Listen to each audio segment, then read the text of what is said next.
मूल अधिकार की चर्चा की गई है।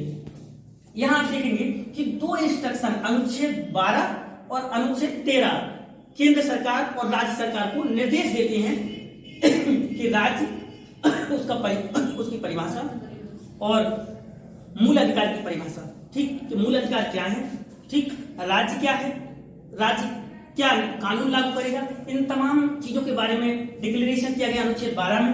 अनुच्छेद 13 में कहा गया है कि यदि राज्य सरकार या केंद्र सरकार कोई ऐसा कानून पारित करती है या ऐसा कोई कानून बनाती है जिससे देश के नागरिक का मूल अधिकार प्रभावित होता है, तो ऐसे कानून का अल्पीकरण कर दिया जाएगा, उसको खत्म कर दिया जाएगा या उसके प्रभाव को कम कर दिया जाएगा। ठीक, यानी ये इंस्ट्रक्शन किसको दिया गया है? केंद्र सरकार और राज्य सरकार। यहां तक किसी को कोई दिक्कत? अब देखिए, इसके बाद ये दो इंस्ट्रक्शन अनुच्छेद 12 और 13 के केंद्र सरकार और राज्य सरकार के लिए। अब यहां से ये होती है आम नागरिक की, ठीक, समानता का अधिकार। तो अनुच्छेद 14 में कहा गया है विधि के समक्ष समानता। तो विधि के समक्ष समानता से मतलब है कानून के समक्ष, विधि मतलब कानून, कानून के समक्ष मतलब सामने, कानून के सामने हर व्यक्ति समान है, चाहे फिर वो राज्य सरकार या केंद्र सरकार कोई ऐसा कानून पारित करती है या ऐसा कोई कानून बनाती है जिससे देश के नागरिक का मूल अधिकार प्रभावित होता है, तो ऐसे कानून का अल्पीकरण कर दिया जाएगा, उसको खत्म कर दिया जाएगा या उसके प्रभाव को कम कर दिया जाएगा। ठीक, यानी ये इंस्ट्रक्शन किसको दिया गया है? केंद्र सरकार और राज्य सरकार। यहां तक किसी को कोई दिक्कत? अब देखिए, इसके बाद ये दो इंस्ट्रक्शन अनुच्छेद 12 और 13 के केंद्र सरकार और राज्य सरकार के लिए। अब यहां से ये होती है आम नागरिक की, ठीक, समानता का अधिकार। तो अनुच्छेद 14 में कहा गया है विधि के समक्ष समानता। तो विधि के समक्ष समानता से मतलब है कानून के समक्ष, विधि मतलब कानून, कानून के समक्ष मतलब सामने, कानून के सामने हर व्यक्ति समान है, चाहे फिर वो देशी हो या विदेशी। यानी देशी मतलब भारतीय नागरिक और विदेशी मतलब कोई भी विदेशी व्यक्ति जो दूसरे देश से हमारे देश में आकर, चाहे वो व्यवसाय करने के लिए आया हो या पर्यटन के लिए आया हो या कैसे भी, ठीक, तो सब व्यक्ति क्या है, कानून के समक्ष समान है, चाहे अमीर हो, गरीब हो, ऊंच नीच, उसमें कुछ भी नहीं है। ठीक, मान लीजिए अगर कोई व्यक्ति कोई अपराध करता है तो इंडियन पेनल कोड के अकॉर्डिंग उसको वही सजा मिलेगी जो एक अमीर को है या एक गरीब को है या एक देशी को है या विदेशी, किसी को अलग से कोई सुविधा या फैसिलिटी नहीं होगी। ठीक, ये नहीं कि मान लीजिए कोई अमीर व्यक्ति है, किसी की हत्या कर है तो उसको कह दिया जाएगा ना भाई तुम अमीर व्यक्ति हो, तुम्हारे लिए सजा नहीं दी जाएगी, और गरीब आदमी कहा जाएगा तुमको उल्टा लटकाया जाएगा। ठीक, ऐसा नहीं होगा। ठीक, सबको कानून के समक्ष समान है। अगर धारा मान लीजिए 302 के तहत अगर मृत्यु दंड है तो सबको मृत्यु दंड है, चाहे वो अमीर हो या गरीब हो, देशी हो या विदेशी। ठीक, तो ये हो गया कानून के समक्ष समानता। अनुच्छेद 15, अनुच्छेद 15 कहता है कि किसी भी व्यक्ति के साथ जाति के नाम पर, धर्म के नाम पर या लिंग स्त्री या पुरुष के नाम पर, जन्म स्थान, ठीक, बिहारी यूपी वाले है ना भैया जी, इस तरह का किसी के इस आधार पर सार्वजनिक स्थान पर उसके साथ कोई भेदभाव नहीं किया जाएगा।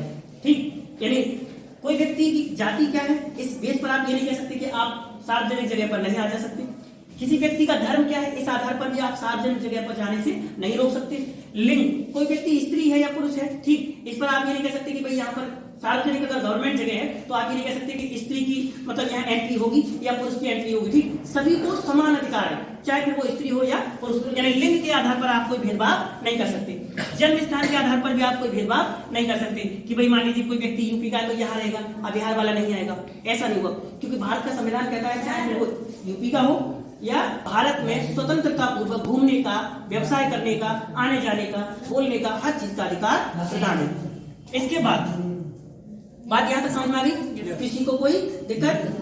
आप देखिए अनुच्छेद 16 कहता है अवसर की समानता।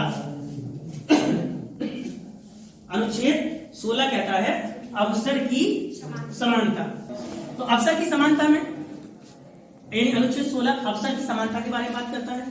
तो यहाँ प्रत्येक व्यक्ति को उसकी योग्यता के अनुसार, ठीक है ना, अवसर की समानता है। जैसे मान लीजिए अगर एग्जाम किसी को पास करना है IAS, तो न्यूनतम योग्यता उसके लिए ग्रेजुएशन होना है, न्यूनतम योग्यता ग्रेजुएशन। तो किसी आप अन्य ग्रेजुएट व्यक्ति को ये कहकर नहीं रोक सकते कि भाई नहीं तुम किसी जाति विशेष के हो इसलिए तुमको इसमें अप्लाई नहीं कर सकते। अगर उसकी योग्यता ग्रेजुएशन है तो वो हर व्यक्ति को समानता दी जाएगी, ठीक, यानी न्यूनतम योग्यता आपकी ये है तो आप इसमें एंट्री करेंगे। अब वो अलग बात है कि परीक्षा अगर आप क्वालिफाई कर लेते सिलेक्शन हो जाएगा, परीक्षा आप क्वालिफाई नहीं कर पाते सिलेक्शन नहीं होगा। लेकिन आप किसी को जाति धर्म या उसकी अवसर की समानता के आधार पर उसे रोक नहीं सकते। बात समझ में आ गई?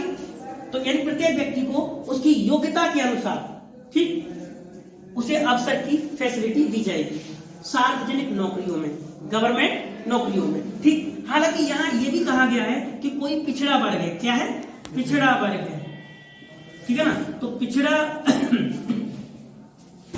अगर वर्ग है तो पिछड़े वर्ग के लिए या मतलब अनुसूचित जाति या जनजाति के लिए यहाँ आरक्षण की बात भी कही गई है कि भाई मान लीजिए कोई व्यक्ति साधन संपन्न नहीं है, ठीक, और एक व्यक्ति अमीर है जिसके पास सुविधाएं रही हैं, फैसिलिटी रही हैं, तो उसके लेवल पे लाने के लिए उसको कुछ रियायत दी जाएगी, उसको कुछ छूट दी जाएगी। तो ये अवसर की समानता में ये इसका थोड़ा अपवाद मान लीजिए या कुछ भी मान लीजिए, पर ये बेहतर है, ठीक। भाई मान लीजिए एक व्यक्ति को सुविधाएं मिली, वो अपनी सुविधाओं के दम पर आया, और दूसरा व्यक्ति सुविधाएं नहीं थी फिर भी उसने कोशिश की, तो उसको थोड़ा सा उछालने की जरूरत है, थोड़ा सा जैसे डूबते को तिनके का सहारा।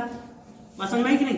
तो यहाँ पर पिछड़े वर्ग के लिए अलग से आरक्षण की बात की गई है, ठीक। अनुच्छेद 17 कहता है अस्पृश्यता का अंत, यानी छुआछूत का अंत, ऊंच नीच का अंत। बात समझ में आई? आप किसी जाति विशेष को ये नहीं कह सकते कि भाई ये अछूत है, ठीक, या इसके छूने से कोई व्यक्ति, ठीक है, निम्न कास्ट का हो जाएगा।